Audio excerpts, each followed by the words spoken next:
Hello everyone, I'm meteorologist Charlie Ironmonger. Thank you so much for joining me today for your noon news and weather update from the First Alert Desk. Now we want to start out with a story out of Craven County where a man is now facing charges after police say he stole a John Deere tractor.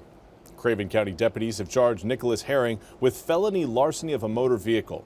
The John Deere tractor, valued at $55,000, was stolen on June 24th and was owned by Quality Equipment, according to warrants. Now, deputies say it was found by Duplin County deputies a couple of days later. The 39-year-old Herring was released on a written promise to appear in court. His next court date is August 28th.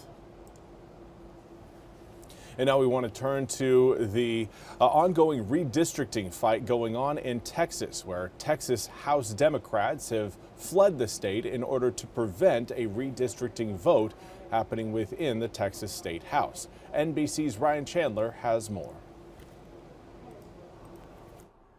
Now 5 days into this extraordinary political standoff, we sat down with Governor Greg Abbott to ask him how far he's willing to go to get the Democrats back to Austin as he moves this standoff into novel legal territory, saying that he's considering arresting Democrats not just within the state of Texas, but elsewhere as they flee across the country to stall work here at the Texas Capitol. Lawmakers are expected back here later today, but there is no indication that the Democrats who fled will get home. Here's what the governor had to say about the measures they are taking to make sure that they return. We are in the process, as we speak right now, of searching for, preparing to arrest Democrats who may be in Texas, may be elsewhere. These are quitters. They are cowards, and their cowardice will cause them to get kicked out of office. I also spoke with Senator John Cornyn, who says that the FBI is working to locate these Democrats. He also says that the FBI could open a potential investigation into bribery allegations, which could bring real serious federal felony charges. We're not just talking about civil arrest warrants to return Democrats to the Capitol anymore. He says that these Democrats could face real charges in real time if the FBI finds any evidence of alleged bribery. In Austin, I'm Ryan Chandler. Back to you. Thank you, Ryan, for that report. We now want to talk about your weather forecast today as we've got cloudy skies throughout eastern North Carolina. Let's take a look at what we've got outside right now. Low-level clouds moving in from the northeast to the southwest.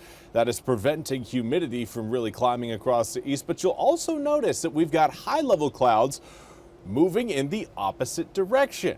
Again, this is creating some what is called shear in the atmosphere, and normally shear could prevent or present us with a better opportunity for some spin in the atmosphere if we were to see some thunderstorms form later on today. But right now does not look like we're going to be seeing anything resembling any sort of spin in the atmosphere from a thunderstorm perspective, as again right now a lot of those clouds really aren't producing much, if any, rain. We do have a few isolated little tiny spot showers coming in across parts of Hyde County, Beaufort County, Pamlico County, and down east Carteret County. But those spot showers, again, difficult to spot on your radar and very brief if you find yourself under one of those little showers over the next hour or so. Now, I do think we'll see a lot of those small showers start to grow as we head through the rest of the afternoon. Current air temperatures reading in the mid to upper 70s. More of us starting to get into the 77, 78, 79 degree range, with a few of us already into the low 80s. Edenton, Stumpy Point, both coming in at 81 degrees, 80 in Cape Hatteras. But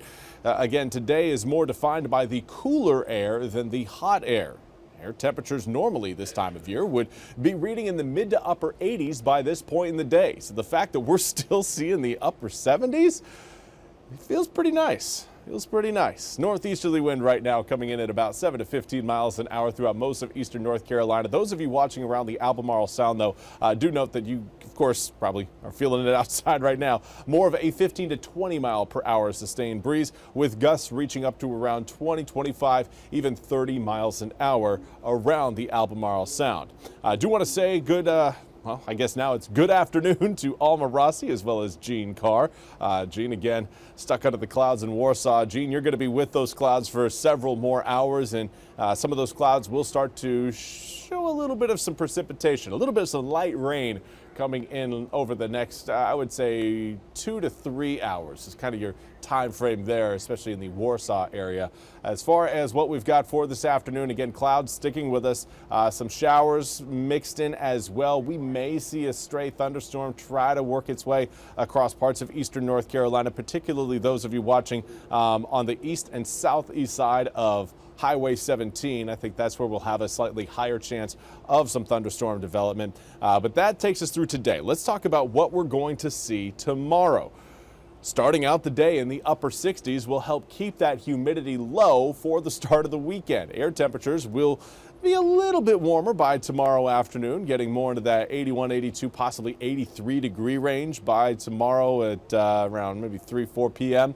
But again, not seeing the same sort of heat you would normally think about whenever you think, okay, give me first week of August, what are we looking at? You're probably not saying low 80s, you're most likely saying low 90s. And that is because, again, low 90s are what we normally see this time of year. But here's a look again at some of those rain showers rolling in. Do want to say hello to Elaine Nichols. Hopefully you have a great weekend as well, Elaine, and hopefully you stay dry if you're heading towards the coast, because over the weekend, both Saturday and Sunday, that's when I'm anticipating the best opportunity, or where the best opportunity for rain will be on the eastern side of Highway 17. For today, though, scattered showers, everyone's got a shot at them. Not everyone's going to see them, but several, I think most of eastern North Carolina will at least see a stray shower go by. Maybe not directly overhead, but you'll be able to see them off in the distance there. Here's what we've got for Saturday morning. Mostly sunny skies, but watch out for those clouds.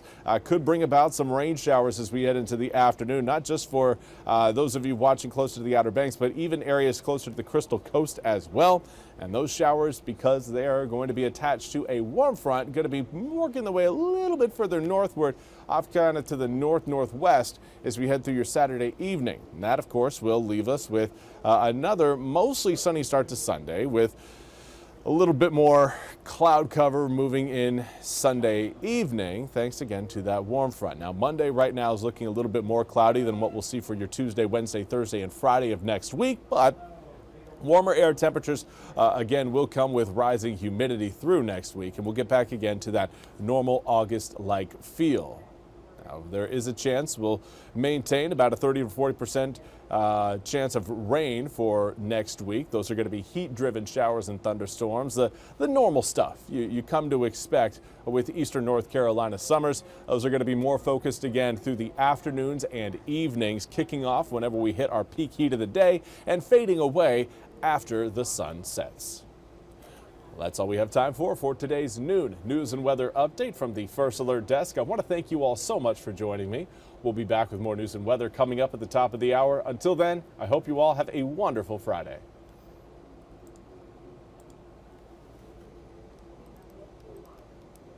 This hour of the WITN First Alert Desk is sponsored by Supreme Choice.